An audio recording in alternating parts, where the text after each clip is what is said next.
continue today's session. Are there any questions that you would like to ask? Any queries or doubts that you might want to clarify?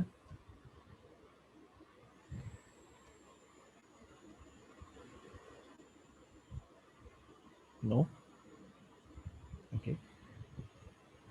And one more thing. Are you guys practicing this stuff?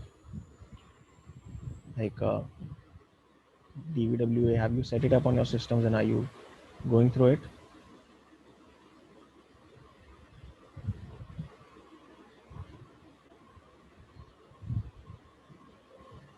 No, sir. Because I have my IELTS exam on Monday. Hmm? I have my IELTS exam on Monday, so I will start Okay. it after that. Okay, yeah, that's fine. So you are having currently like you have exams right now these days. Is that? Yeah. Okay. So all the best for your exams. And okay. So after that, definitely find some time to practice.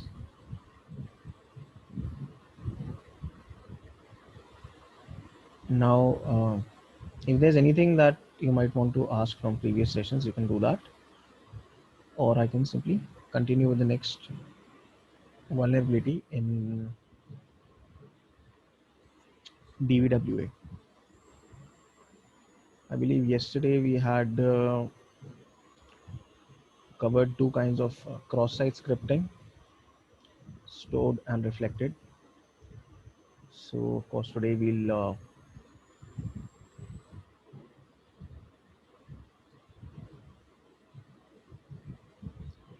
see the stuff that comes after it.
Okay, so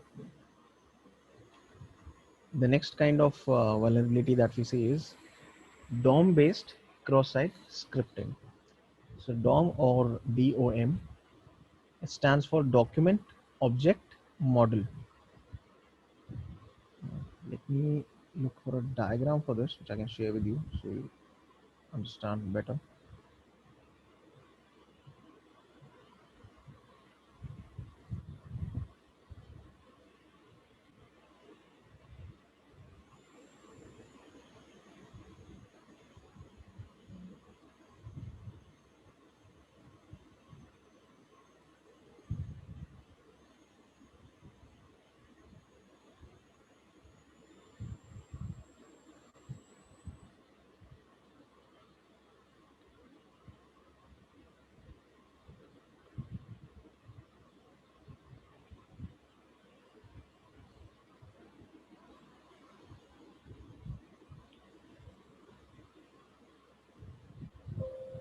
So in the chat, I have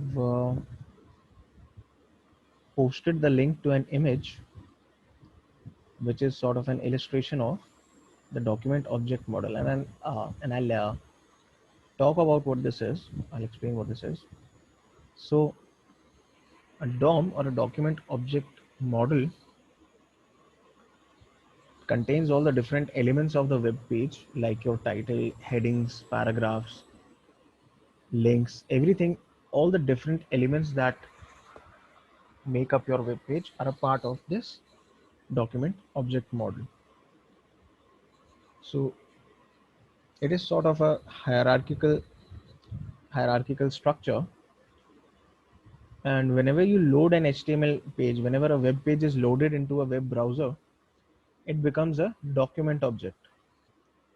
And this document object is like the parent element for all other elements. So your root element HTML, like it's explained in that image, the root element or the body of the HTML page or the head of the HTML page, any other elements like titles or links or headers, any text that you might have, any image, anything which is a part would be coming under this. Anything which is a part of your web page would be coming under this model. Now, when you have this document object, JavaScript basically has all the power that it needs to change anything it wants. So it can change all the HTML elements, all the values of any elements that it wants. It can change the styling of the page.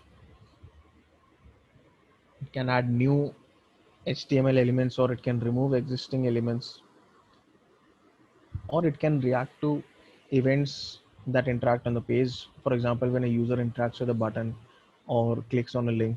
So things like that JavaScript can control, and it can basically define what happens. Like it can define the behavior of the web page.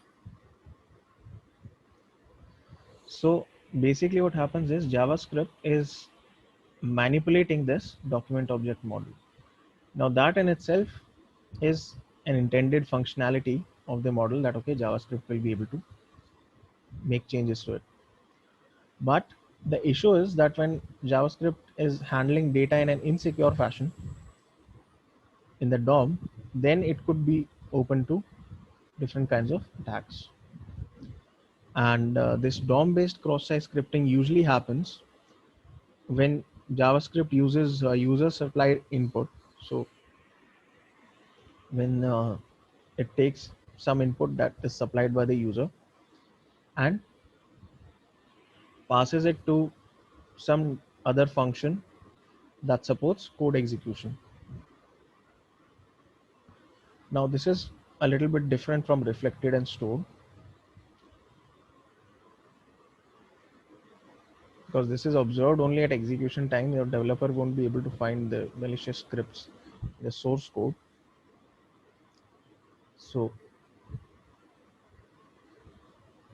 let's check this out with the help of our DVWA. So at low security, okay, this is the page that opens. You see there is no input field for us where we can technically enter something, but we have this select option. We actually have the option to choose some language. You see there are a few different options. If I select English, then you can see that the URL changes, and it is whatever is selected here that is occurring in the URL. But also let's see what happens if I change something with the URL itself. So default is equal to test, so the language has been set to test. So through this, what we are doing is we are able to manipulate the DOM, the document object model, through the URL. So we are supplying our input through the URL, and you'll see that quite a few DOM based XSS vulnerabilities will be running through the URL. Whatever I want, I can write here. Okay, let's try adding HTML code.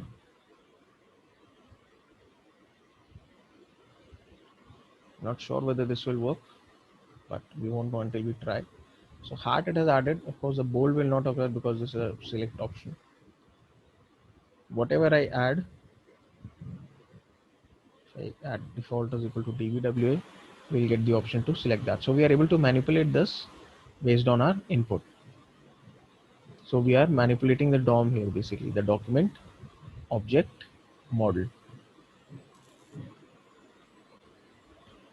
Now another thing to keep in mind is that if we are entering input here, it could also be malicious. It could be a script. So let's try that. Let's try basic kinds of scripts.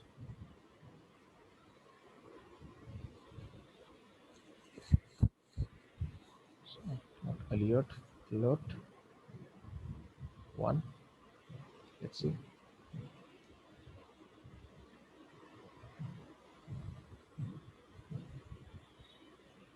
Okay, this is a browser extension which blocks scripts from running. Okay, now through our URL, we are able to manipulate the DOM and we are able to execute this code. So we are getting an alert of, it says 1. And of course, this will appear as blank. Okay, but of course, if we select it a second time, it's going to give an error. This just keeps increasing. Of course, that is not an issue. That's not something to worry about. Now, I can also try different things here.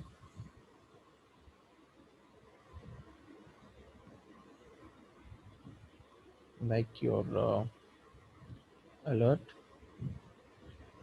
location dot host name, or you can write document dot cookie. That will give you the cookie.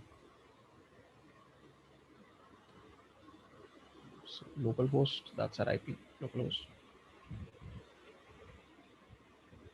Now there are other payloads that we saw yesterday. Let's try those. Let's try one of those. Image source is equal to X, on error is equal to alert.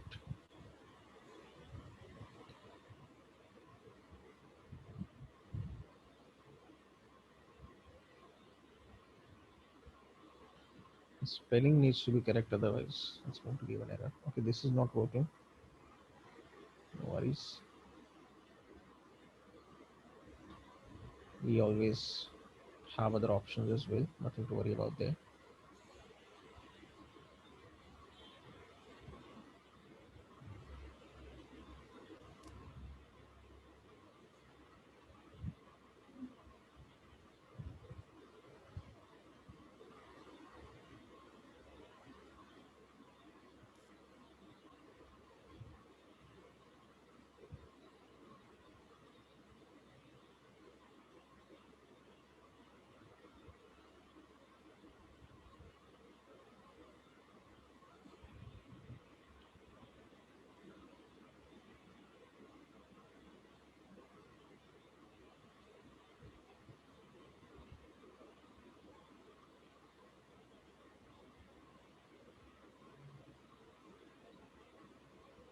What if I add this? Sometimes that can also change stuff. Adding double quotes. Let's see. That's also not working. Instead of double quotes here, what if you remove this?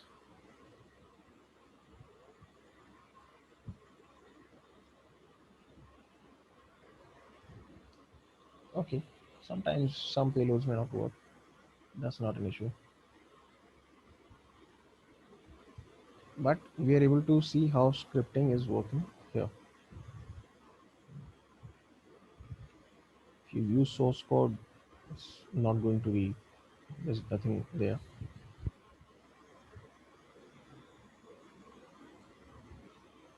Let's change security level to medium, then try. Again, if I choose a language, it's going to appear in the URL.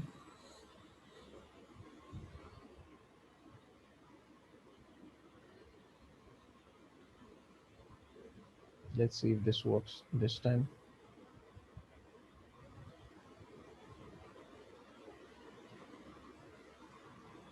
So now it's not working because although I did type, all of that stuff, it did not take it. So what if I add, after English, I add this octathor, and after that I write the script. What then?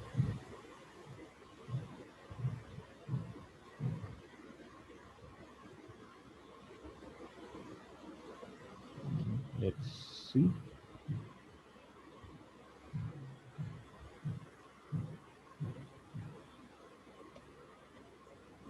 Why is it not going? Let's copy and paste this in another window. So it's working. And does anyone know why this works after I add an octathor? Can you tell me? Take a guess.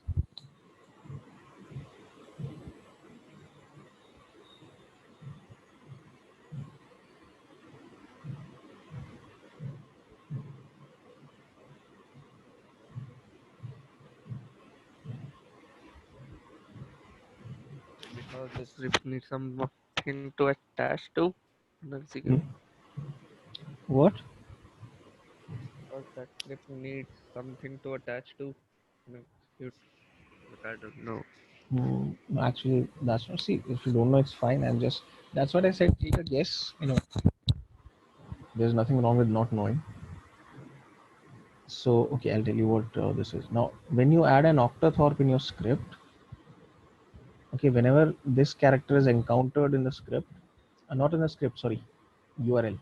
Whenever you add a octathorpe in your URL, anything that comes after that, so all of this text, this is not going to go to the server. The server is not going to read anything that comes after an octathorpe. It will stop reading at this point. Server does not handle, does not process any input that comes after this, that comes after the octathorpe. So it is not going to read this and it's not going to process that. But even though your server is not going to process it, your DOM is going to take that as an input. Your document object is going to take that as an input and it is going to run that script. Earlier, what was happening without this, if I just had this script, the server was filtering out this and removing it from the request. So see, this is the server side source code. And if it found this script, it was removing that. And by default, it's setting the header location to, sorry, by default, it's setting the default parameter to English if the script tag is found. Now you may be thinking whether it may work with if we write it in capital. Let's just try that out.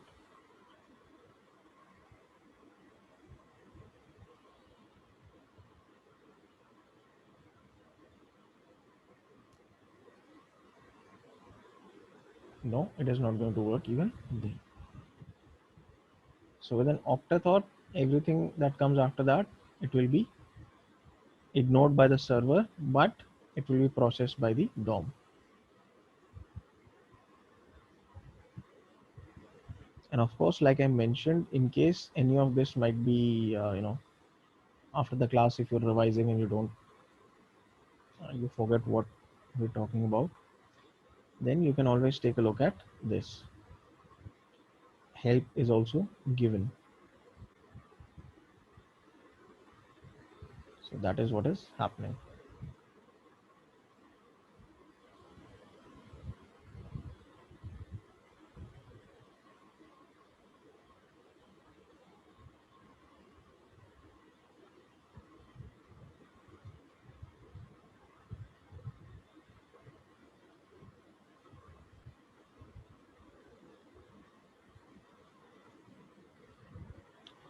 Now let's change the security level to high.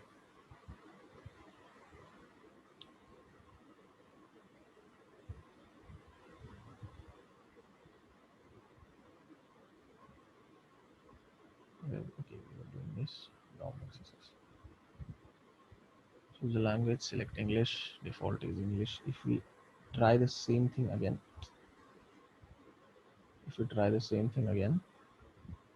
we won't be able to do that. Let's try. Let's see whether we are able to do.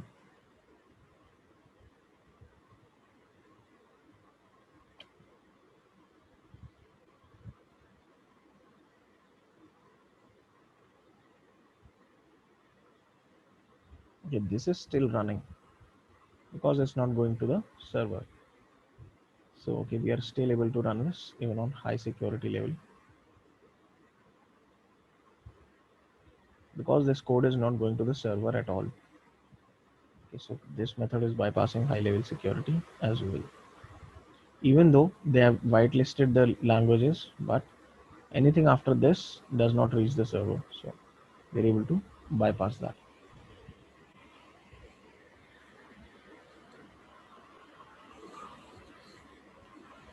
This is your DOM based cross-site scripting. So cross-site scripting vulnerabilities we have looked at. Now let's go to another vulnerability.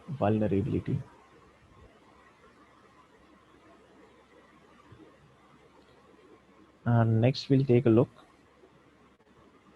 at weak session IDs.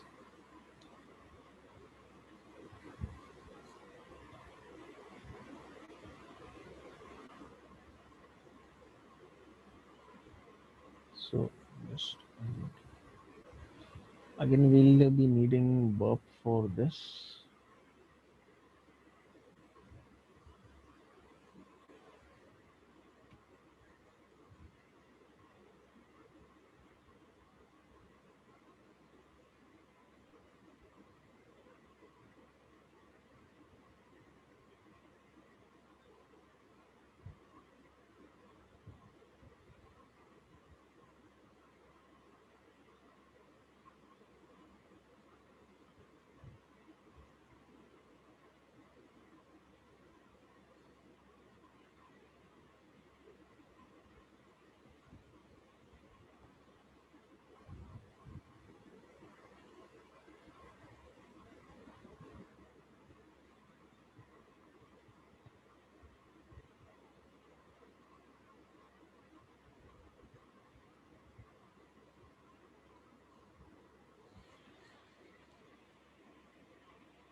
Now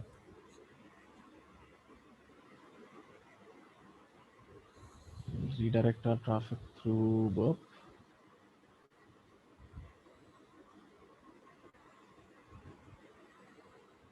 Intercept and turn off for now. And okay, this says that this page will set a new cookie called DVWA session each time the button is clicked.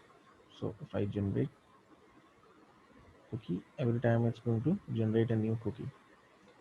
And it's basically generating new session IDs every time we click. So let's see what's happening.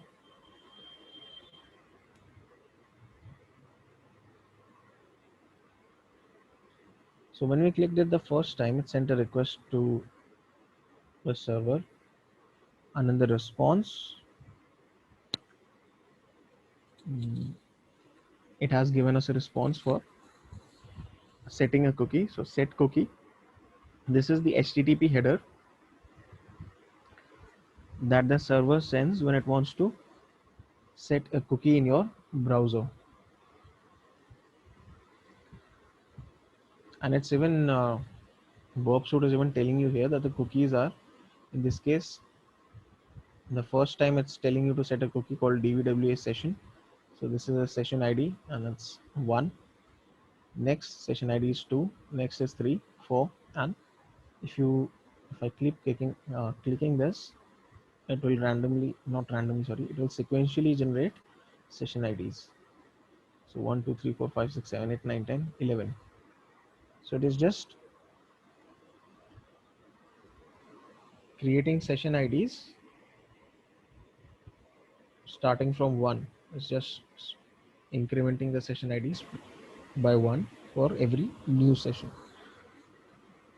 Now this kind of a thing is a weak session id. It's just capture one request, proxy intercept on. It's a very weak way of using sessions. And I'll right click, send to sequencer. Sequencer is this. Okay, now this is it's going to tell you how strong or how weak your session id algorithm is. Actually, it's going to tell you whether there's a good amount of randomness in it or not, and then you can assess it by yourself. Location and the response where you need the token. The token is the dvwa session. Start live capture. Now it's going to try and generate a lot of tokens by itself, and you can see network usage is varying at this time.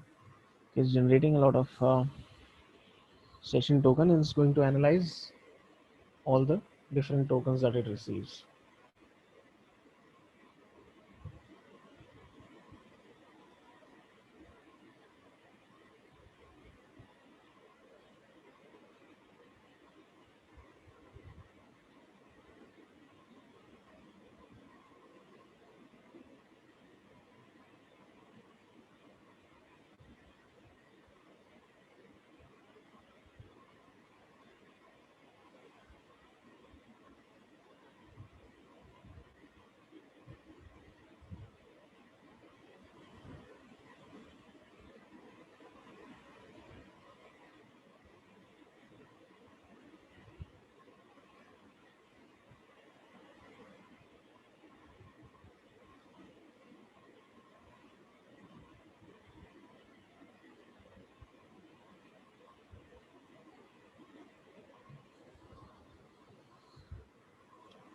So now you can analyze these captured tokens.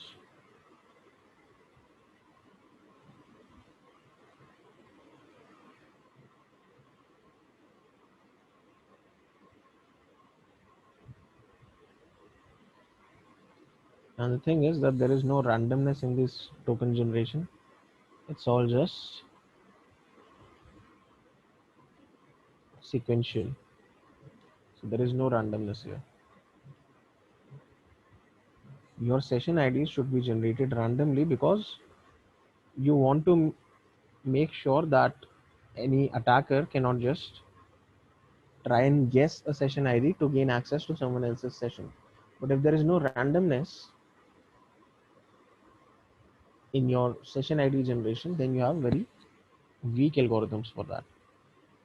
What will I get when I use source code here?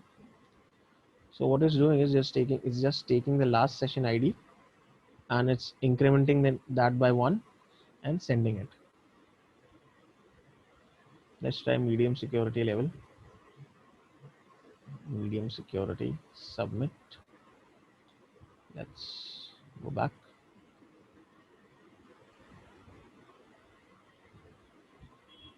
History.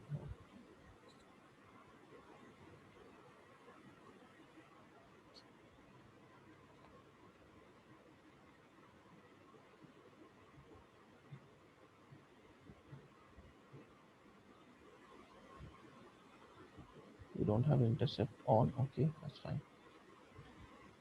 And now we'll try to see what happens in the medium security level.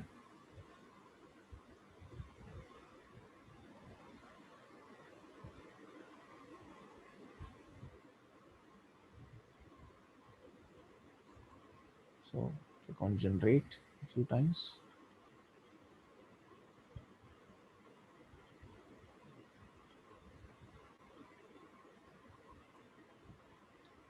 We have it in burp, and the cookies are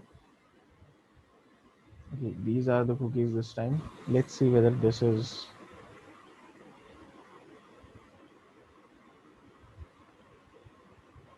random or not. Let's start live capture.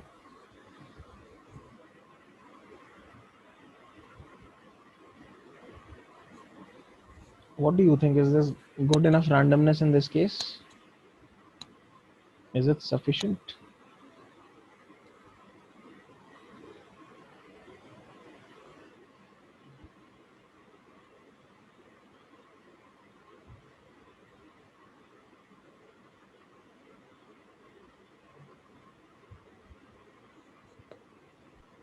Analyze. Again, there is no randomness here.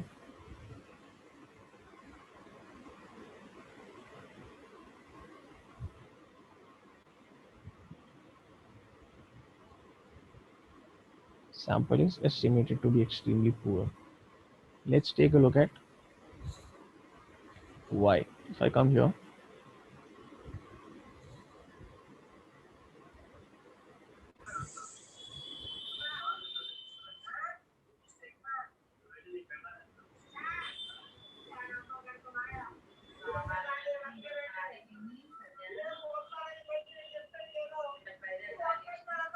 take a look.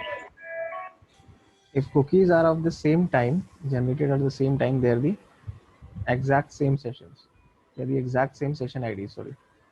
So generated at this time, so it's the exact same session ID. If it's generated 1 second later, then that's the exact same session ID. So this may seem like it's a very random number, but it's actually you know uh, the date in expressed in seconds. So it's increasing by 1 second since we rapidly click that. So 46, 47, 48, 50, 51, just like 28, 30, 31. So this is also not good enough. Let's see what it's doing here. See, cookie value is equal to time. So it's just taking the time in seconds and creating a cookie out of that, creating a session ID out of that.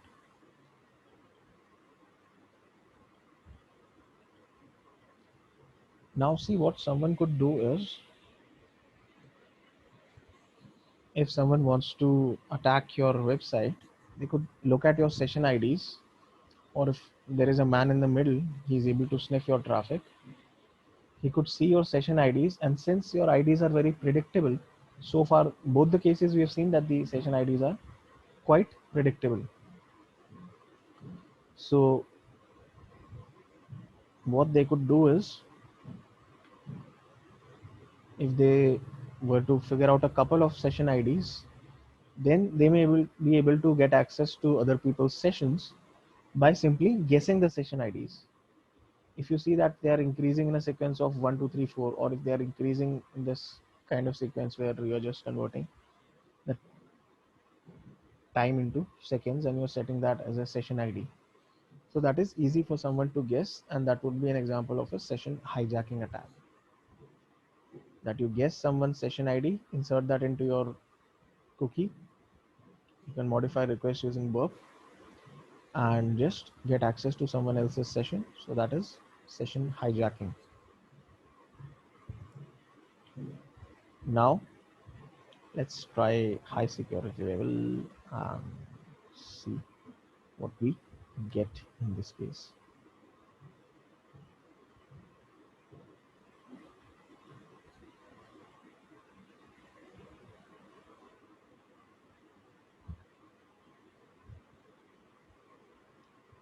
Let's try again.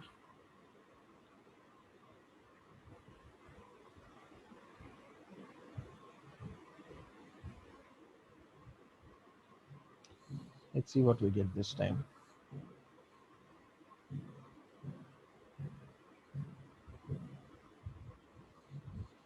Okay, so this time the session IDs, if you take a look, these are some random long strings. It looks like they are good enough, but are they really good enough? Let's see. Let's see what Burp has to say about them. So here's send the last request to sequencer.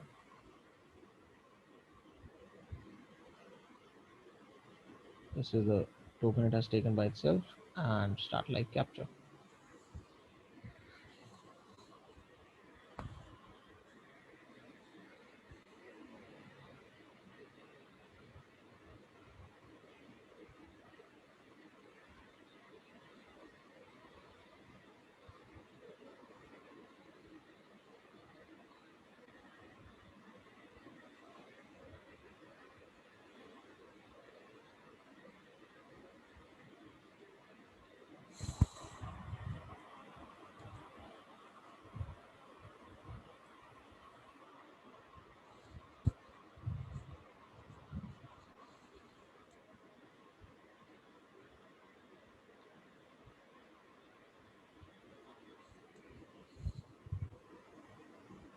Analyze now.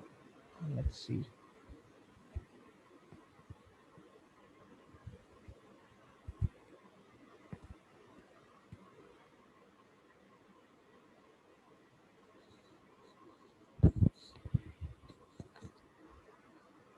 Now it's telling us that the overall quality of randomness is estimated to be excellent. Okay. So according to Burp, randomness is great here. Let me show you why it's not. What it's doing is it's converting the last session ID and no, actually it's not converting the actual last session ID.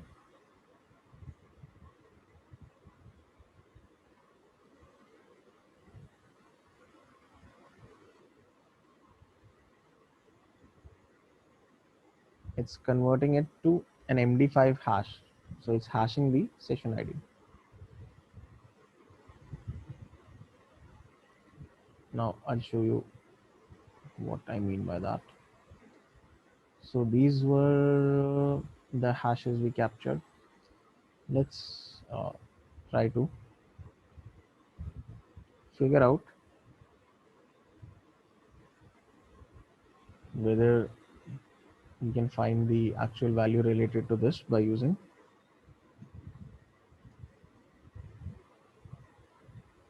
online rainbow tables. Let's see whether we can find the answer as to what this hash belongs to.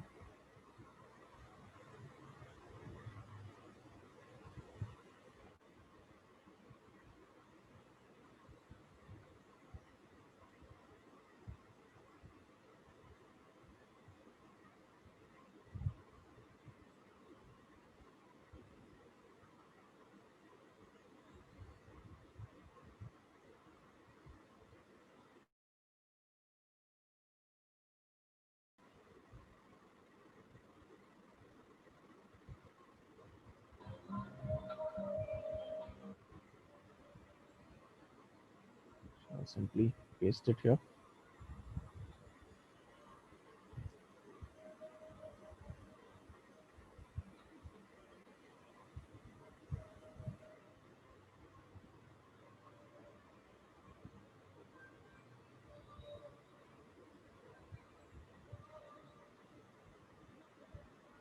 And it has found the hash value, or not the hash value, it has found the original value for which pasted the hash, and that value is 1.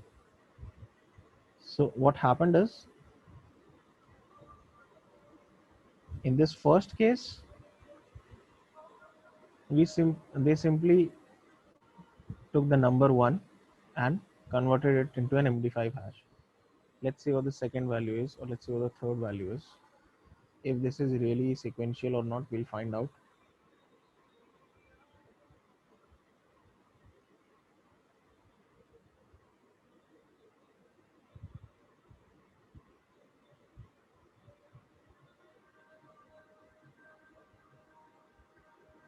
So the third value is 3. Let's check one more. Let's check this.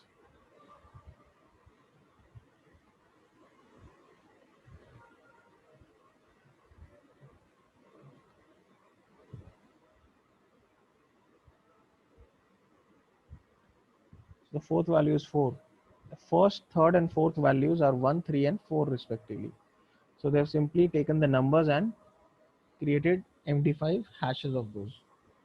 So that is not a way to actually, you know, create good session IDs, because you are simply creating them sequentially and hashing them. So this is also not secure.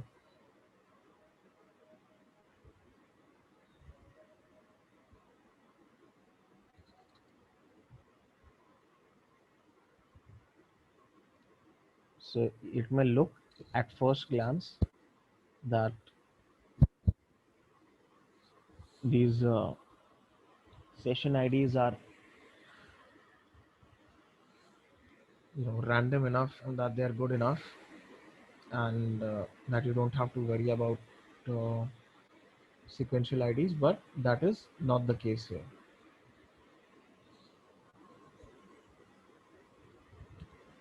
So at this point, do you guys have any questions, any doubts that you'd like to ask?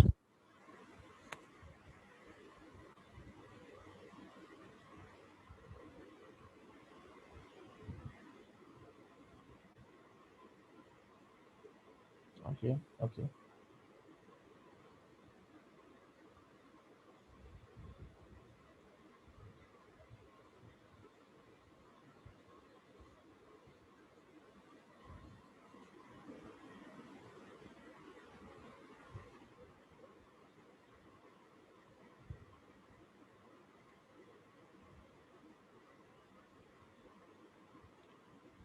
So that is weak session ID generation, and if you do ever find yourself in a situation where you need to figure out how to create session IDs, definitely don't use something like this. So far we've covered brute force, command injection, CSR. I covered this SQL injection. I'll cover as the last topic. So now let's go to CSP bypass.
Now, before I talk about CSP bypass, are you familiar with what CSP is, or content security policy? Do you know what it is? No? Okay. So let's talk about what is content security policy, or CSP.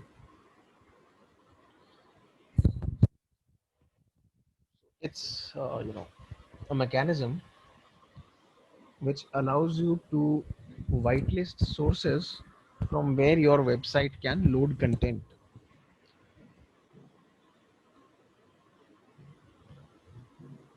So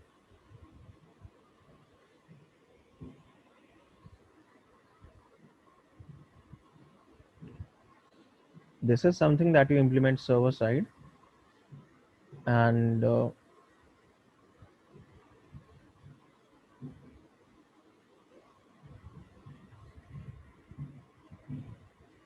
CSP, or content security policy, is an HTTP header that the websites, you know, where the web server sends in all its responses, and it specifies in that content security policy header all the different sources that can be used by the website to load content from. For example, if you have a website and you're loading some images, then you can specify in the CSP headers where those images can be loaded from, which domains those images can originate from. If your website is using some scripts, some JavaScript, then you can specify in CSP what sources should be, you know, like what sources should be allowed to send scripts. So a website will only be able to pull scripts from those sources and no other sources.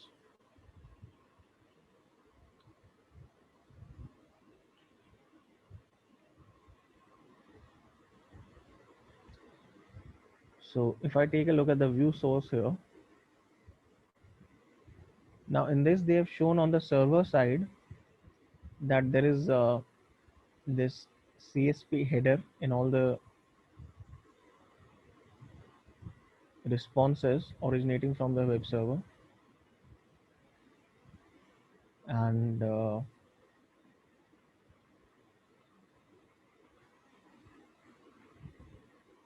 that header says script source self. Script source or script src is, it defines all the different domains from where your web page can load scripts. Self is the own domain, pastebin.com, example.com, code.jquery.com, this ssl.googleanalytics.com. So it allows your web page to load JavaScript from itself, its own domain, from pastebin.com, jQuery, and Google Analytics. Other than that, if it gets any other sources, if any other sources try to provide, okay, sorry, if an attacker tries to provide a script from another source, it's not going to accept that, because the content security policy has specified that only these four sources, only these four domains are where the website is allowed to fetch scripts from.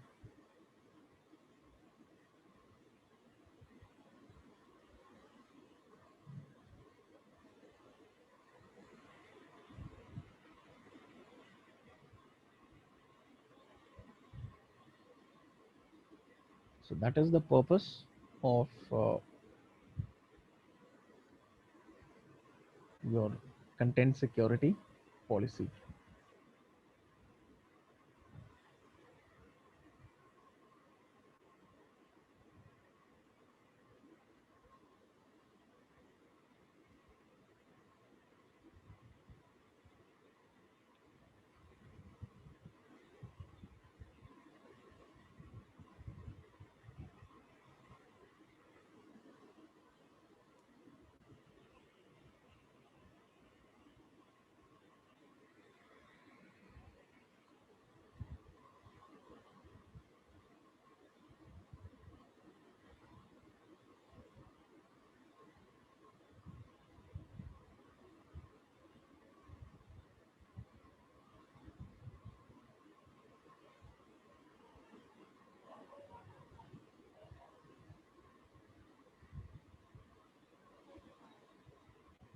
So basically, actually what you can do is,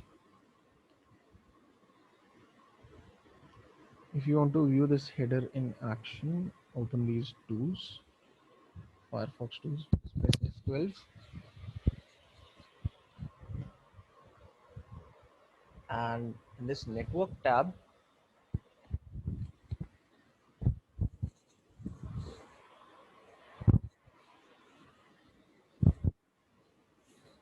just reload the page once, and this is okay, this is the page, and in the response, okay, no, the header, response headers, there is this header called content security policy, this one,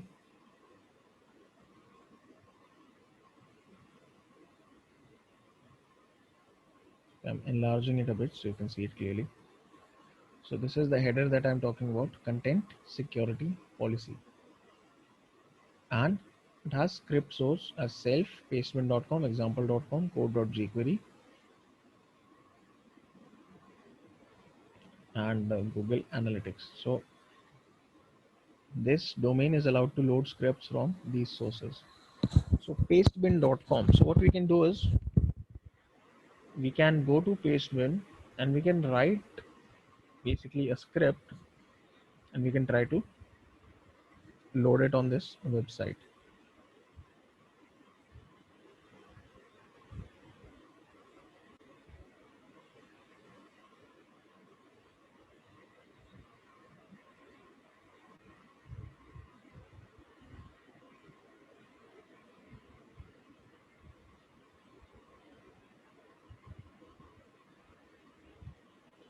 So for that, I just go to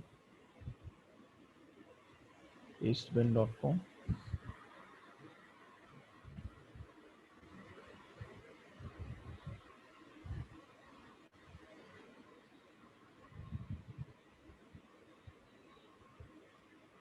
You just have to write the script. You don't even have to write,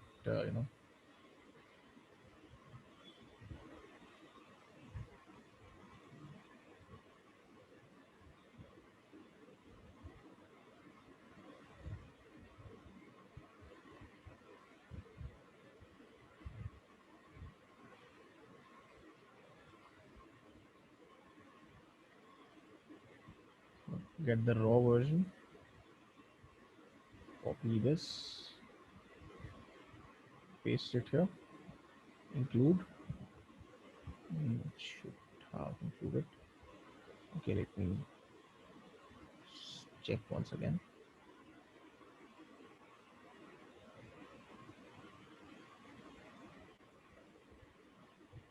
Maybe I will have to write script there. Let's see.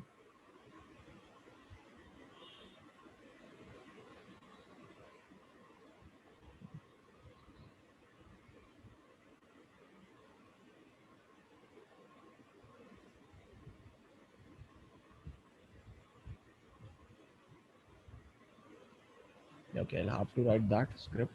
I don't know why I thought I won't. I was probably thinking about another vulnerability.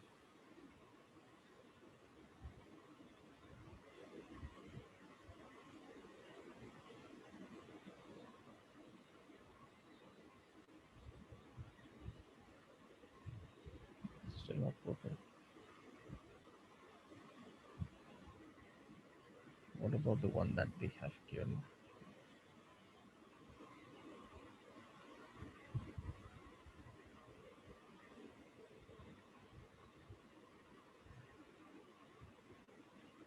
Okay, yeah.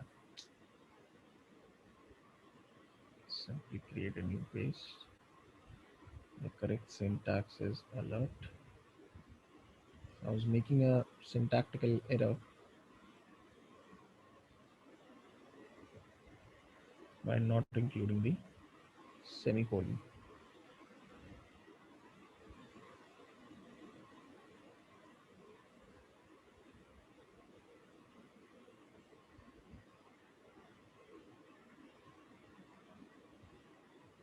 Strange, this is not working.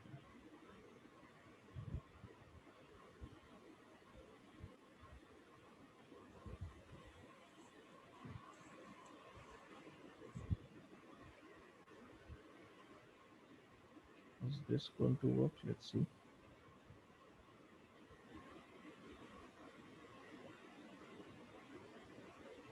Even that is not working.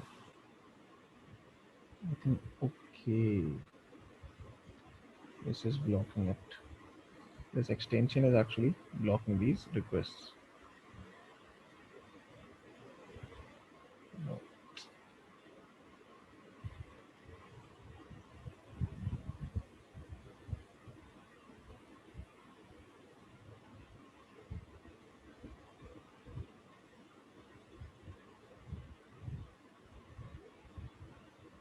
Okay.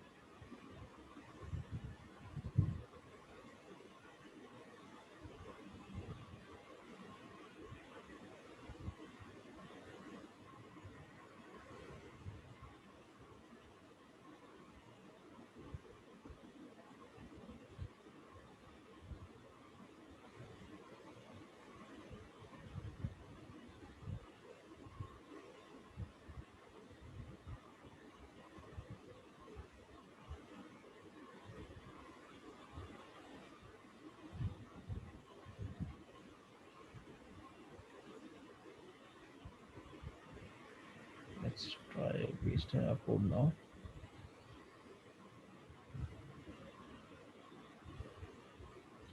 Let's try this now, and even then it's not working. Are we still getting locked?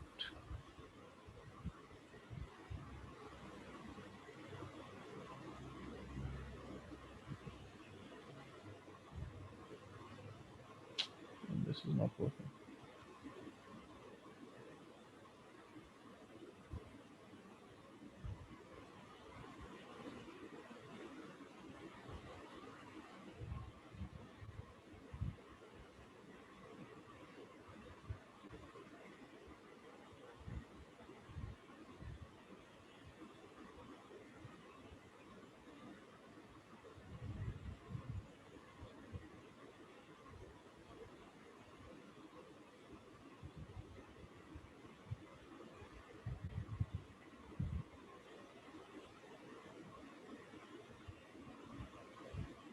Okay, try this on your system. Are you able to run it? Either of you can try it on your system if you have it running right now. My extension is giving me some trouble probably.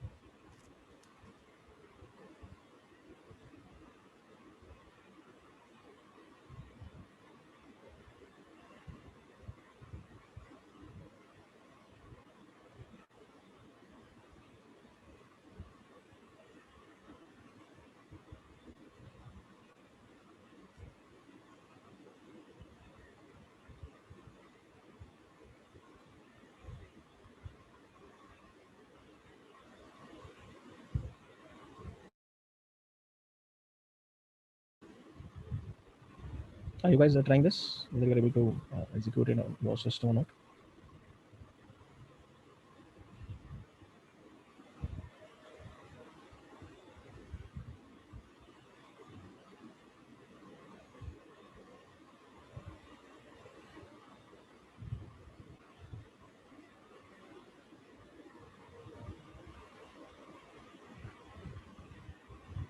Booting it. Okay, yeah, that's fine. I understand.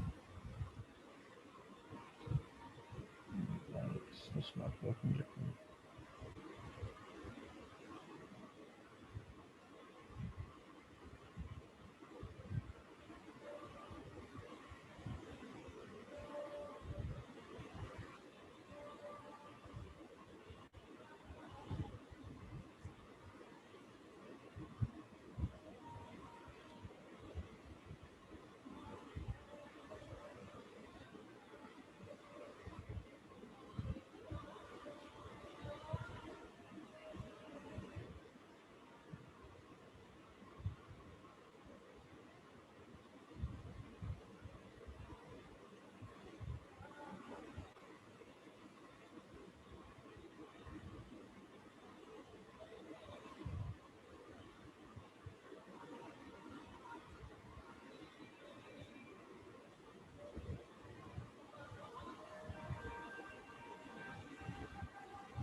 Not exactly what we're doing.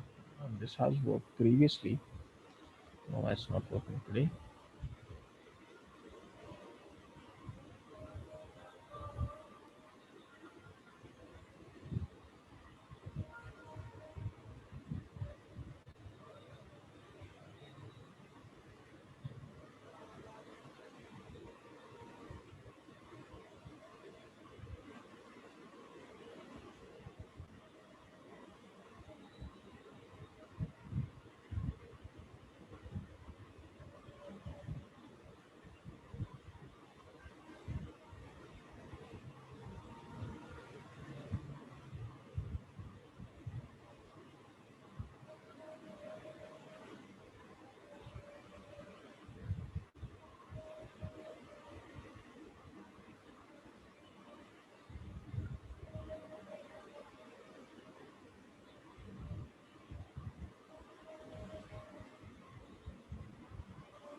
Excuse me, I need to answer the doorbell for a moment.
So, did you try that yet? Were you able to perform this on your end?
What is Chrome's issue now?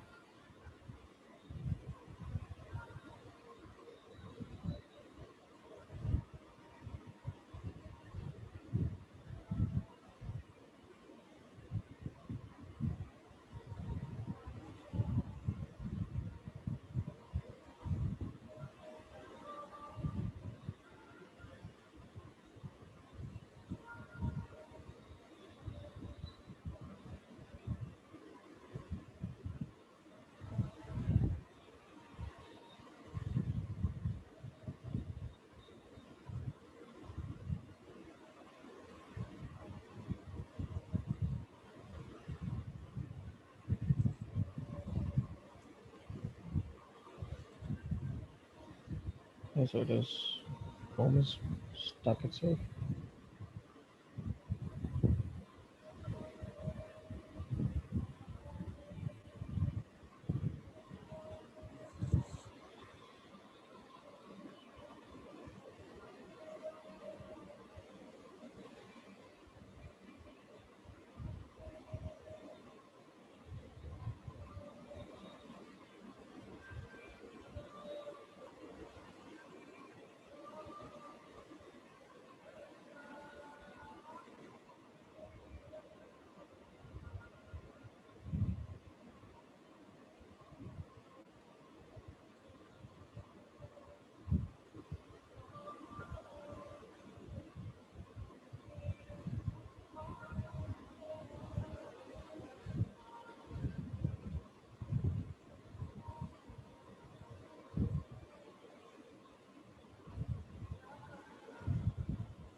It's not a browser issue because I've tried accessing DVWA from my main system as well, and even there it's not working. Let me just confirm once more.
Nope, nothing is working in this case. I'll need to look into it.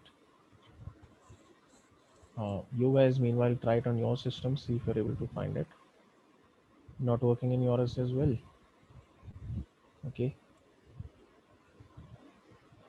so maybe there's an issue with trying to get the code from pagevin itself, then, because if it's not working in yours and it's not working in mine, that means DVWA is fine.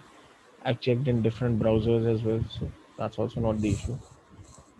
Okay, we'll look into this later on then. And so the next thing is JavaScript. Oh, okay. We're at the end of our class. So I'll continue with this in the next session, continue with DBWA. And if there's any questions or any doubts that you'd like to clarify, you can ask now.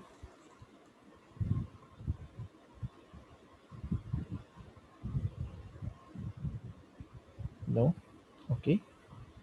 Then, well, if there's nothing to ask, then you guys are